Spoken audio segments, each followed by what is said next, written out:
अब यहाँ हेर त इन्ट्रोपी अफ केमिकल रियाक्सन भने केमिकल रियाक्सन हो इन्ट्रोपी चेन्ज है। अब यो पोजिटिभ पनि हुनसक्छ नेगेटिभ पनि हुनसक्छ। त्यसको लागि चाहिँ मैले दुईवटा रियाक्सन यहाँ कन्सिडर गरेको छु, कुन रियाक्सनमा पोजिटिभ हुन्छ कुनमा नेगेटिभ हुन्छ र किन, त्यो बुझ्ने कुरा मात्रै हो हैन। यहाँ त यो फर्स्ट रियाक्सनमा हेर त हाइड्रोजन ग्यास र अक्सिजन ग्यास कम्बाइन गरेर वाटर बन्यो हो भनेपछि रियाक्टेन्ट भनेको यहाँ ग्यास हो, दुईटै ग्यासियस स्टेटमा छ, both the reactant are in the gaseous state whereas product is in the liquid state. भनेपछि ग्यासबाट लिक्विड स्टेटमा गइरहेछ प्रोसेस हो। ग्यासबाट लिक्विड बन्नु भनेको के हो, डिसअर्डरनेस घट्नु हो। ग्यासियस स्टेटको चाहिँ डिसअर्डरनेस के हुन्छ, बढी हुन्छ, लिक्विड स्टेटको कम हुन्छ। भनेपछि हाइड्रोजन र अक्सिजन ग्यास कम्बाइन गरेर वाटर बन्दा हो डिसअर्डरनेस के हुन्छ, डिक्रिज हुन्छ। डिसअर्डरनेस डिक्रिज हुने भनेको के हो त, यो प्रोसेसमा अथवा यो केमिकल रियाक्सनको टोटल इन्ट्रोपी चेन्ज भनेको प्रोडक्टको इन्ट्रोपी माइनस रियाक्टेन्टको इन्ट्रोपी गर्नु पर्यो। भनेपछि प्रोडक्टमा लिक्विड छ रियाक्टेन्टमा ग्यास छ भनेपछि लिक्विडको कम हुन्छ ग्यासको बढी भएपछि इन्ट्रोपी चेन्ज के आउँछ, नेगेटिभ आउँछ है। यो प्रोसेसको लागि है डेल एस चाहिँ नेगेटिभ आउँछ। अब भ्यालु जति आओस् हामीलाई मतलब भएन कि ग्यासबाट यदि लिक्विड बन्यो भने अथवा ग्यासबाट सोलिड बन्यो भने अथवा लिक्विड स्टेटबाट सोलिड स्टेट बन्यो भने कुनै पनि केमिकल रियाक्सनमा इन्ट्रोपी चेन्ज के हुन्छ, डिक्रिज हुन्छ। भन्नुको मतलब इन्ट्रोपी चेन्ज नेगेटिभ आउँछ भनेर बुझ्नु पर्यो। त्यस्तै यो सेकेन्ड केमिकल रियाक्सनमा हेर calcium carbonate is in solid state हो, यो अलवेज सोलिड स्टेटमा हुन्छ। व्हेन इट इज हिटेड हैन, it decomposes into calcium oxide and CO2 gas. भनेपछि सोलिड स्टेटबाट एउटा प्रोडक्ट त सोलिड नै बन्यो, अर्को प्रोडक्ट ग्यास पनि बनिरहेछ। भनेपछि सोलिडबाट ग्यास बन्यो भनेपछि त इन्ट्रोपी चेन्ज एकदमै बढ्छ। त्यही भएर यो सेकेन्ड रियाक्सनको लागि चाहिँ इन्ट्रोपी चेन्ज के हुन्छ त, पोजिटिभ हुन्छ। यसको लागि इन्ट्रोपी चेन्ज के हुन्छ, पोजिटिभ। भ्यालुसँग हामीलाई मतलब भएन, कुनै पनि केमिकल रियाक्सन हुँदाखेरि चाहिँ हो कि इन्ट्रोपी चेन्ज पोजिटिभ आउँछ कि नेगेटिभ आउँछ भन्नुको मतलब इन्ट्रोपी चेन्ज हुन्छ भन्न खोजेको हो क्या। त्यही इन्ट्रोपी चेन्जलाई नै हामीले इन्ट्रोपी अफ केमिकल रियाक्सन भनेर डिफाइन गर्ने। त्यही भएर what is entropy of chemical reaction भन्यो भने कसरी लेख्नु पर्यो त, entropy of chemical reaction can be defined as the entropy change when certain number of mole of reactant are converted into the product in a balance chemical equation हो। Balance chemical इक्वेसनमा certain number of mole of रियाक्टेन्टहरू प्रोडक्टमा change हुँदा जतिले entropy change आउँछ त्यो रियाक्सनमा, त्यसैलाई हामीले इन्ट्रोपी अफ केमिकल रियाक्सन भनेर डिफाइन गर्ने हो। र if the entropy change is calculated at the standard condition of temperature and pressure, that is at 25 degree Celsius temperature and 1 atmospheric pressure, then the entropy of chemical reaction is called standard entropy of chemical reaction हो। Standard temperature र प्रेसरमा यदि entropy change हामीले calculate गऱ्यौँ अथवा define गऱ्यौँ भने त्यति बेला चाहिँ स्ट्यान्डर्ड इन्ट्रोपी भन्ने हो हैन। स्ट्यान्डर्ड इन्थल्पी भने जस्तै हो, केही फरक छैन। Okay right on.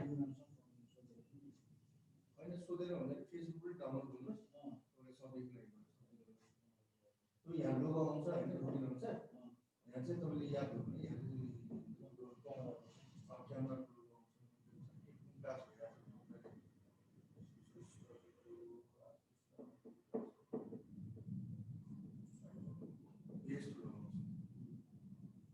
तपाईले यहाँ क्लिक गर्नुस् अनि जोइन भन्ने अप्सन हुन्छ हैन। सबैले तपाईले यहाँ हेर्नु अलिकति माथि जानु अनि जोइन भन्ने अप्सन आउँछ, जोइन गर्नुस् class. Entropy of a chemical reaction can be defined as the entropy change when certain number of moles, when certain number of moles of reactant are converted into the when certain number of moles of reactant are converted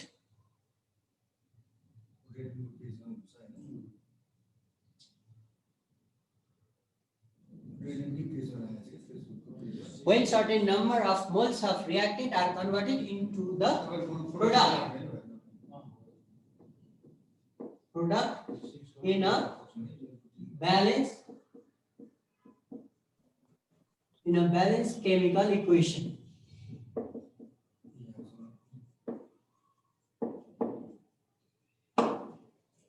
In a balanced chemical equation.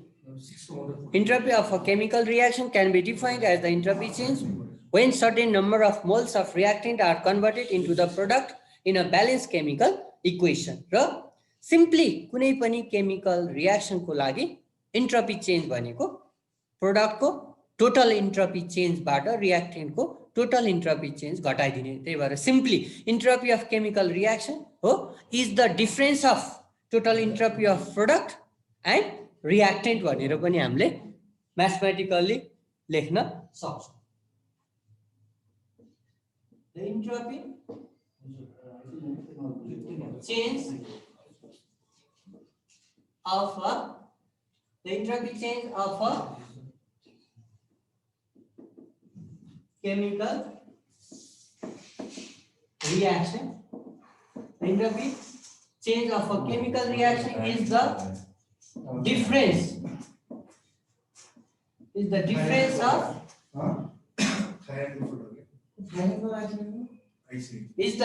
of entropy change of product, difference of entropy change of product and reactant.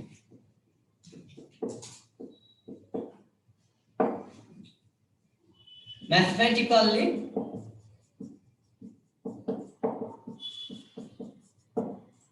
entropy of change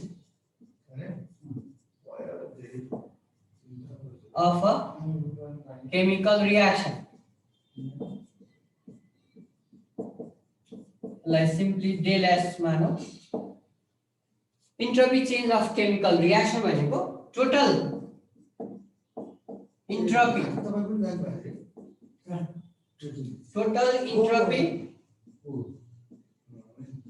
change of product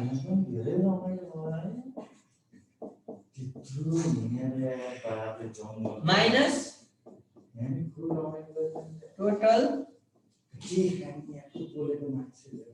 total entropy change of reactant del S R, right? Simply del S entropy change of chemical reaction भनेको total entropy change of product minus total entropy change of reactant.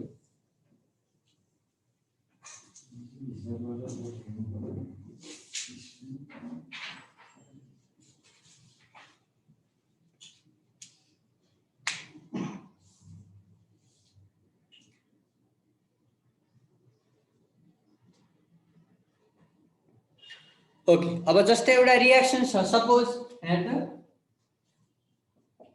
A plus B बाट C plus D बन्यो भने यसको total entropy change कसरी represent गर्ने? Del S equal to के हुने भयो? Entropy change of C plus entropy change of D. यो दुईटा प्रोडक्ट को एन्ट्रोपी चेन्ज जोड्ने माइनस रिएक्टेन्ट को एन्ट्रोपी चेन्ज जोडेर घटाइदिने. Entropy change of A plus entropy change of B गर्दिने.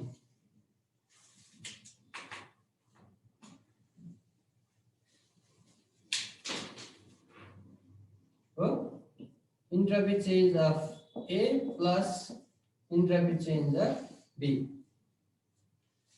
त्यस्तै एउटा रिएक्सन कन्सिडर गरेर हेर्छ CH4 plus O2 बाट CO2 plus S2 बन्छ है.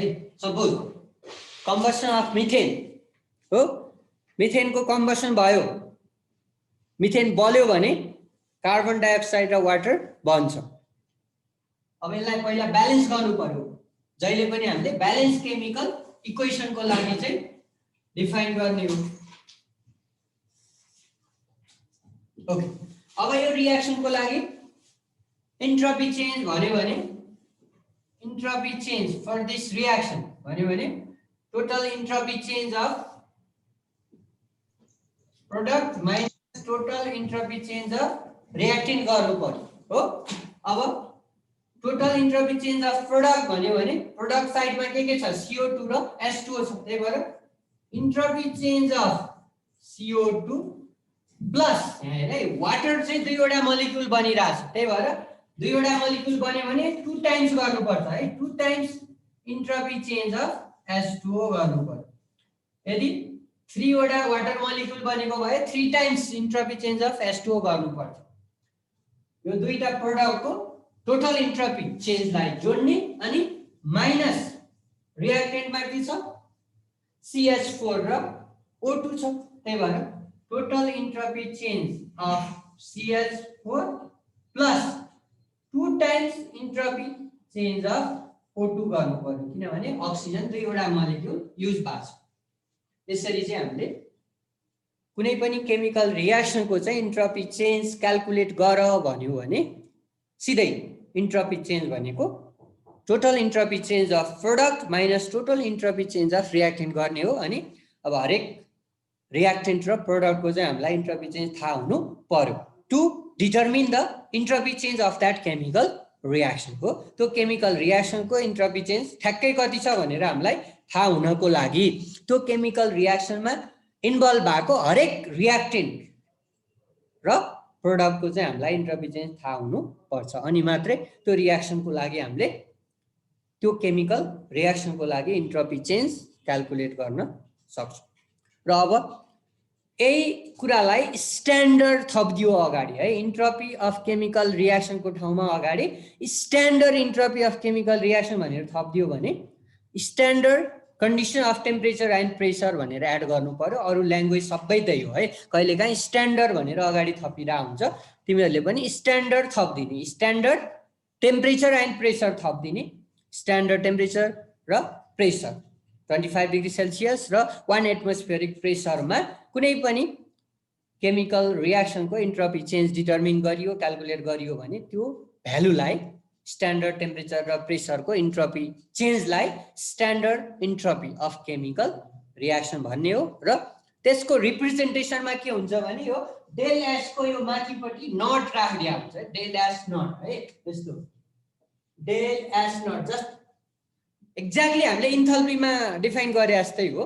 इन्थल्पीमा पनि स्ट्यान्डर्ड इन्थल्पी भनेपछि डेल एच को पावरमा नट राखेका थियौँ, यहाँ पनि इन्ट्रोपीको हैन डेल एस को पावरमा नट सानो 0 राख्ने हो। त्यसको मिनिङ चाहिँ स्ट्यान्डर्ड भन्ने बुझिन्छ र स्ट्यान्डर्ड भनेपछि टेम्परेचर र प्रेसर स्ट्यान्डर्ड भनेर बुझ्नु पर्यो। त्यही भएर define standard entropy of chemical reaction भन्यो भने के भन्नु पर्यो त, standard entropy of chemical reaction can be defined as the entropy change when certain number of moles of reactant are converted into the product in a balanced chemical equation under standard condition of temperature and pressure, that is भनेर value पनि लेख्दै हुन्छ at 25 degree Celsius temperature and 1 atmospheric pressure, त्यति थपिदिने हो। र it can be represented by भनेर del S को पावरमा नट राखिदिने त्यस्तो, अनि त्यसलाई चाहिँ स्ट्यान्डर्ड भन्ने बुझिन्छ। सबै ठाउँमा डेल एस को पावरमा नट राखेपछि त्यो स्ट्यान्डर्ड कन्डिसनको हो भनेर बुझिन्छ है।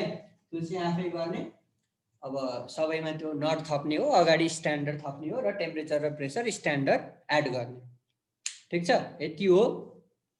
र अब मेन यो च्याप्टरको मेन पार्ट भनेको स्पोन्टेनिटी हामीले प्रेडिक्ट गर्ने हो। कुनै पनि प्रोसेस हो स्पोन्टेनियस हुन्छ कि नन स्पोन्टेनियस हुन्छ अथवा इक्विलिब्रियम स्टेटमा बस्छ, त्यो कुरा प्रेडिक्ट गर्ने चाहिँ एउटा हामीले इन टर्म्स अफ इन्ट्रोपीको आधारमा हो। इन्ट्रोपीको आधारमा कुनै पनि प्रोसेस स्पोन्टेनियस नन स्पोन्टेनियस अथवा इक्विलिब्रियम स्टेटमा के हुन्छ बस्छ भन्ने कुरा हामीले प्रेडिक्ट गर्न सक्छौँ। यसलाई हामी criteria of spontaneity in terms of entropy change भनेर भन्छौँ है। यो चाहिँ एकदमै धेरै बढी सोध्छ, इम्पोर्टेन्ट पार्ट यो। र अर्को भनेको गिभ्स फ्री एनर्जी भनेर हामीले पढ्छौँ। यो दुईटा, एउटा इन्ट्रोपी चेन्जको आधारमा र अर्को गिभ्स फ्री एनर्जी चेन्जको आधारमा चाहिँ कुनै पनि प्रोसेस स्पोन्टेनियस, नन स्पोन्टेनियस र इक्विलिब्रियम स्टेटमा हुन्छ भन्ने कुरा हामीले प्रेडिक्ट गर्न सक्छौँ है। अब यो च्याप्टरको मेन पार्ट भनेकै यही स्पोन्टेनिटी प्रेडिक्ट गर्ने हो, क्राइटेरियाहरू के छ त्यो। र अर्को भनेको गिभ्स फ्री एनर्जी र युजफुल वर्क है। अब यो सेकेन्ड ल अफ थर्मोडाइनामिक्स पनि बाँकी छ।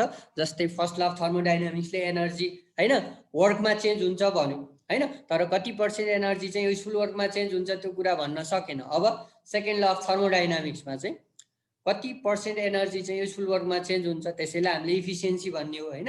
इफिसियन्सी कहिले नि 100% हुँदैन, 80%, 90% हुन्छ भन्छौँ। 80% भन्नुको मतलब इफिसियन्सी 80% भन्नुको मतलब 80% energy has converted into the useful work होइन, and rest 20% energy has wasted भनेर बुझियो होइन। यी कुराहरू आउँछ यो सेकेन्ड पार्ट अथवा केमिकल थर्मोडाइनामिक्समा।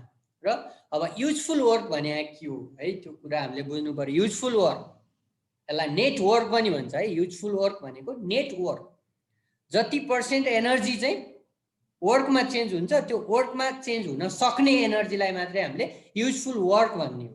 नेटवर्क 100% युजफुल वर्कमा चेन्ज हुँदैन। 100 मध्ये 80% एनर्जी चाहिँ वर्कमा चेन्ज भयो भने त्यो 80% एनर्जीलाई हामीले युजफुल वर्क भन्न पाइन्छ। र त्यो युजफुल वर्क र गिभ्स फ्री एनर्जीको एक आपसमा रिलेसन छ। त्यही भएर गिभ्स फ्री एनर्जीको डेफिनेसनै युजफुल वर्कबाट आउँछ।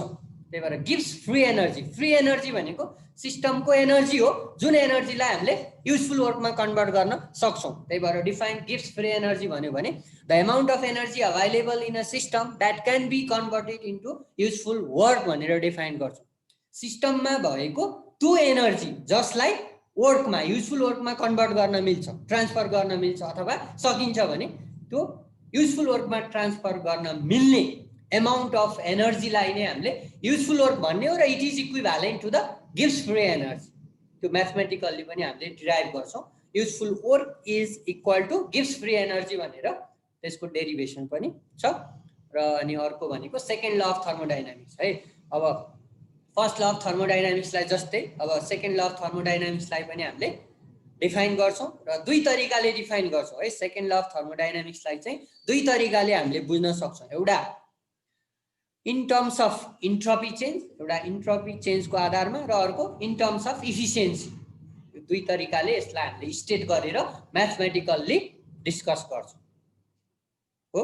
अब यी कुराहरू हो यो च्याप्टरमा मेन। अब बाँकी भनेको अब नेक्स्ट टाइम चाहिँ हाम्रो ठ्याक्कै अब गिभ्स फ्री एनर्जीलाई हामी डिफाइन गर्छौँ र अनि इन्ट्रोपी चेन्ज र गिभ्स फ्री एनर्जी चेन्जको आधारमा प्रोसेस स्पोन्टेनियस, नन स्पोन्टेनियस र इक्विलिब्रियम कुन कन्डिसनमा हुन्छ त्यो क्राइटेरिया डिस्कस गर्छौँ। ओके ल आजलाई यति है त।